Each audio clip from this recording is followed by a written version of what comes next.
ಯಾಕೆ ನಮ್ಮ ಅರವಿಂದ್ ಅವ್ರು ಹೀರೋ ಆಗೋಕ್ಕೆ ಪ್ರಯತ್ನ ಪಡಲಿಲ್ಲ? ಯಾಕೆಂದರೆ ನಾನು ಬಂದದ್ದು ನಾನು ಏನೇನೂ ಗೊತ್ತಿಲ್ಲ ಇಂಡಸ್ಟ್ರಿಗೆ ಬಂದವನು.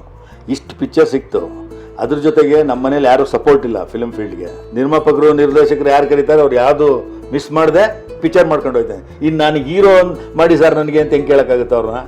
ಆಫರ್ಗಳು ಬಂದೋ ಒಂದು 2-3 ಬಂದ್ವಿ, ಮಾಡೋಣಮ್ಮ ಅಂತ. ನನಗೆ ಇಲ್ಲ ಸರ್, ನನಗೆ ಹೀರೋ ಆಗೋಕ್ಕೆ ನನಗೆ ಇಷ್ಟ ಇಲ್ಲ. ಸುಮ್ಮನೆ ಆಮೇಲೆ ಪಿಕ್ಚರ್ ಫೇಲ್ಯೂರ್ ಆಯಿತು ಅಂದರೆ ಆಕೆ ತೆಗಿ ವಿಲನ್ ಕ್ಯಾರೆಕ್ಟ್ರು ಇಲ್ಲ ಅದೂ ಇಲ್ಲ, ಹಂಗಾಗಿ ಕೂತ್ಕೊಂಡ್ಬಿಡ್ತೀನಿ ನಾನು. ಅದಕ್ಕೆ ನಾನು ಬೇಡ ಅಂದ್ಬಿಟ್ಟು ನಾನು ಯೋಚನೆ ಮಾಡಿ ಬೇಡಪ್ಪ ಅಂತ. ಪಿ ಶಂಕರ್ ಅವರು ಒಂದು ಸಾರಿ ನೆಕ್ಸ್ಟ್ ಪಿಕ್ಚರ್ ನನ್ನ ಪಿಕ್ಚರ್ಗೆ ಅರವಿಂದ್ ಹೀರೋ ಮಾಡಿಸ್ತೀನಿ ಶಿವಣ್ಣನಿಗೆ ಈಗಲೂ ಗೊತ್ತಿದೆ ಅದು.